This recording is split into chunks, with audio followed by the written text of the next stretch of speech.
Abhimanyu retired ಆಗ್ತಾನೆ. ಅಭಿಮನ್ಯು 60 ವರ್ಷಕ್ಕೆ supreme court order ಮಾಡಿದೆ, ಯಾವುದೇ ಆನೆ 60 ವರ್ಷ ಮೇಲ್ಪಟ್ಟ ಮೇಲೆ ಅದನ್ನ ಯಾವುದಕ್ಕೂ ಬಳಸ್ಕೋಬಾರ್ದು, ನೀವು ದಸರಾ ಕರ್ಕೋಗೋದಾದ್ರು ಅದಕ್ಕೇನು ಹೊರೆ ಹೊರಿಸಬಾರ್ದು ಅಂತ. ಹಾಗಾಗಿ ಇದು ಅಭಿಮನ್ಯು ಆಮೇಲೂ ಬರಬಾರ್ದು ಅಂತೇನಿಲ್ಲ, ಆದರೆ ಅಂಬಾರಿ ಹೊರೋದು ಇಲ್ಲ, ಇದೇ ಲಾಸ್ಟು. ಈಗ ನಮ್ಮ ಇವತ್ತು ವಿಶ್ವ ಆನೆ ದಿನ, ಅದ್ರ ಬಗ್ಗೆ ಏನು ಹೇಳ್ತೀರಾ? ಹೌದು, ಆನೆಗಳು ಈ ಭೂಮಿ ಮೇಲೆ ಬದುಕ್ತಾ ಇದ್ದಾವೆ. ಆನೆಗಳು ನಮ್ಮ ಧರ್ಮ ಸಂಸ್ಕೃತಿಯೊಳಗೆ ಹಾಸುಹೊಕ್ಕಾಗಿವೆ. ಏನು ನಮ್ಮ ಮಹಾದೇವ ಈಶ್ವರ ಕಟ್ಟಿರೋ ಸೊಂಟಕ್ಕೆ ಕಟ್ಟಿರೋ ಚರ್ಮ ಅದು ಆನೆದು ಅಂತ ನಮ್ಮ ಧರ್ಮಗ್ರಂಥಗಳು ಹೇಳ್ತವೆ. ಅದೇ ರೀತಿ ನಮ್ಮ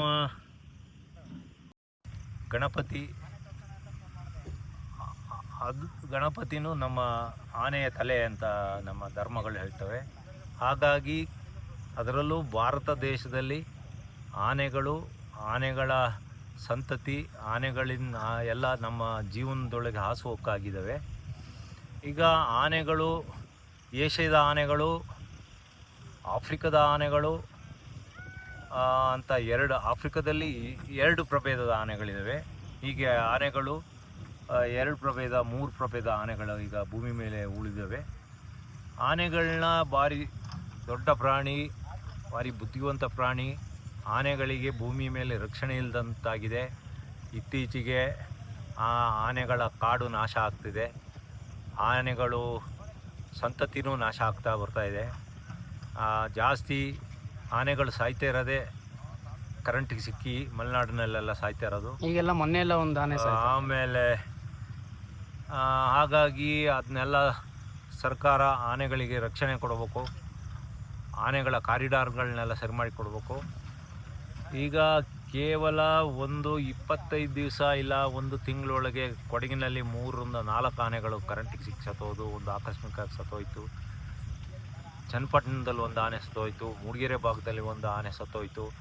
ಈಗ ಯಾರು ಕೇಳೋರಿಲ್ಲ ಅಂತ ಇದೆ. ಸತ್ತ ಆನೆ ಸತ್ತು ಹೋಯ್ತು, ಅದ್ರ ಬಗ್ಗೆ ಯಾರಿಗೂ ಏನೂ ಆಗಬೇಕಾಗಿಲ್ಲ.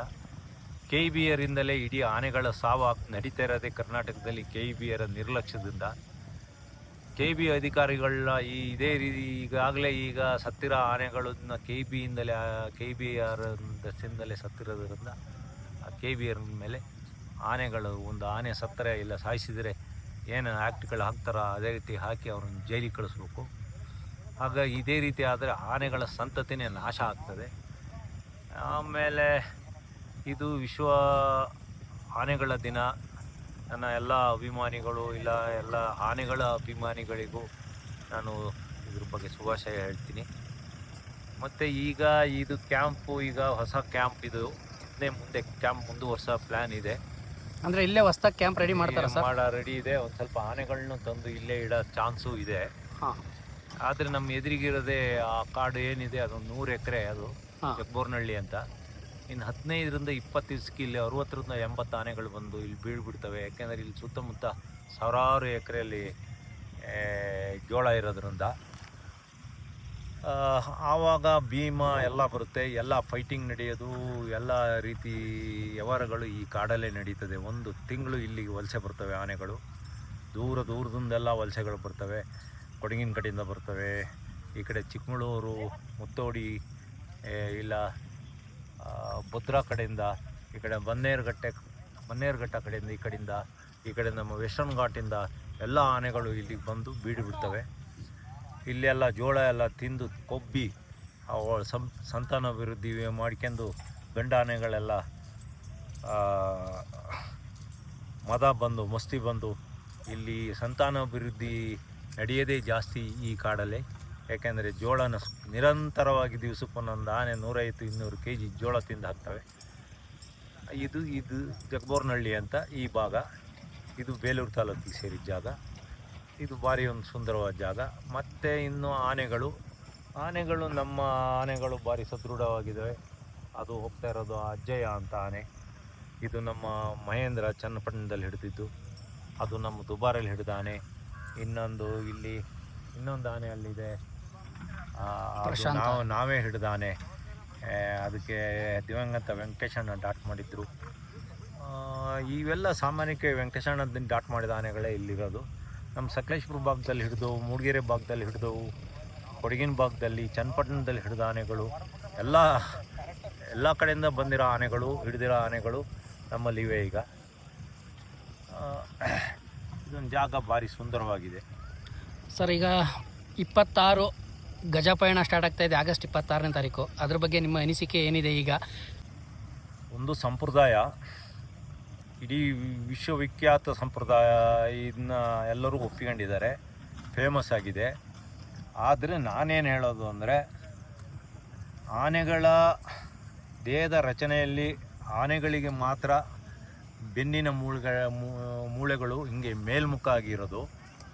ಹಾಗಾಗಿ ಆನೆಗಳಿಗೆ ಭಾರ ಹೊರಸ ಆಗಿಲ್ಲ. ಕ್ರಮೇಣ ಆನೆಗಳ ಏನು ಭಾರ ಹೊರಸ ಹೊರ ಆನೆಗಳದ್ದು ಭವಿಷ್ಯನೇ ಹೋಗ್ತದೆ. ಅವು ಸ್ಪೈನಲ್ ಕಾರ್ಡಿಯಲ್ಗೆ ನೇರವಾಗಿ ಪೆಟ್ಟು ಬೀಳ್ತದೆ. ಈಗ ಸುಮಾರು 800 kg 1000 kg ಆಗುತ್ತೆ ಒಂದು ಆನೆಗೆ ಅಂಬಾರಿ ಹೊರಿಸಿರೆ. ಅದು ಆನೆಗೇನು ಖುಷಿ ಇಲ್ಲ, ಆನೆಗೆ ಹಿಂಸೆನೇ. ಮನುಷ್ಯರಿಗೆ ಮಾತ್ರ ಖುಷಿ. ಆನೇನು ಅಂಬಾರಿ ಹೊರಕ್ಕೆ ಅದೇನು ಖುಷಿ ಪಡೋದಿಲ್ಲ. ಮೈಸೂರಿನ ಬಿಸಿ ಆಗಿರೋ ಟಾರ್ ರೋಡಲ್ಲಿ ಮತ್ತು ಸಿಮೆಂಟ್ ರೋಡಲ್ಲಿ ಆನೆಗಳಿಗೆ ಪಾದ ಇಡೋಕ್ಕೂ ಕಷ್ಟ ಆಗ್ತದೆ. ಆನೆಗಳ ಪಾದ ಪ್ರಕೃತಿ ಮಾರ್ಪಾಡು ಮಾಡಿರೋದು ಒದ್ದೆ ಮಣ್ಣು ಮತ್ತು ಒದ್ದೆ ಜಾಗ, ಕೆಸರಿನ ಜಾಗ, ನೀರಿನ ಜಾಗದಲ್ಲಿ ನಡೆಯೋಕ್ಕೆ ಮಾತ್ರ. ಅದು ಗೊರ್ಸಿರೋ ಪ್ರಾಣಿಗಳಿಗೆ ಮಾತ್ರ ಗಟ್ಟಿ ಜಾಗದಲ್ಲಿ ನಡೆಯೋಕ್ಕೆ ಅದು ಪ್ರಕೃತಿ ಆ ರೀತಿ ಸೃಷ್ಟಿ ಮಾಡಿರೋದು. ಆದಷ್ಟು ಅಂಬಾರಿನ ಪ್ರದರ್ಶನಕ್ಕಿಟ್ಟು ಒಂದು 50 kg ಇಲ್ಲ 100 kgದು ಏನಾರ ಒಂದು ಅಂಬಾರಿ ಥರ ಬೇರೆ ಮಾಡಿ ಆನೆ ಮೇಲೆ ಇಡೋದು ಒಳ್ಳೆಯದು. ಏಕೆಂದರೆ ಒಂದು ಆನೆಗಳಿಗೆ ಹಿಂಸೆ ಕೊಡೋದು ಸರಿಯಲ್ಲ. ಆನೆಗಳಿಗೆ ಬೆವರು ಗ್ರಂಥಿ ಇಲ್ಲ. ಆನೆಗಳಿಗೆ ಅದ್ರ ಮೇಲೆ ಒಂದು ದೊಡ್ಡದೊಂದು ರಗ್ಗೋ ಎಂಥದ್ದು ಮುಚ್ಚುತ್ತಾರೆ. ಅದರಿಂದ ಆನೆಗೆ ಸಿಕ್ಕಾಬಟ್ಟೆ ಸೆಕೆ ಆಗ್ತದೆ. ಆನೆಗಳಿಗೆ ಬೆವರು ಗ್ರಂಥಿ ಇಲ್ಲದ್ರಿಂದ ಆನೆ ಕೆಸರಿಗೆ ಬೀಳೋದು, ಮೈಗೆಲ್ಲ ಮಣ್ಣು ಹಾಕ್ಕೊಳ್ಳೋದು, ಮೈಗೆಲ್ಲ ನೀರು ಹಾಕ್ಕೊಳ್ಳೋದು. ನೀರು ಆಮೇಲೆ ಅದೇನು ಮಾಡ್ತದೆ, ಅದ್ರ ಗಂಟ್ಲಲ್ಲಿ ಬೆವರು ಗ್ರಂಥಿದು ಒಂದು ಚೀಲ ಇರ್ತದೆ ಬಾಯಿ ಒಳಗೆ. ಅದು ಸೊಂಡ್ಲನ್ನು ಒಳಗೆ ಹಾಕಿ ತಕ್ಕೊಂಡು ಬುಸ್ ಬುಸ್ ಅಂತ ಬಿಟ್ಕೊತಾ ಇರ್ತದೆ. ಹಾಗಾಗಿ ಆನೆಗಳಿಗೆ ಅದು ಹಿಂಸೆನೇ, ಚಿತ್ರ ಹಿಂಸೆನೇ. ಏನು ಅಭಿಮನ್ಯು ಹೊರ್ತಾನೆ ಅಂದರೆ ಅಭಿಮನ್ಯು ಹಿಂಸೆಯಲ್ಲಿ ಹೆದರಿಕೆಯಿಂದ ಹೊರ್ತಾ ಇರೋದು ಬಿಟ್ರೇನು ಇಷ್ಟದಿಂದ ಏನು ಹೊರ್ತಾ ಇಲ್ಲ.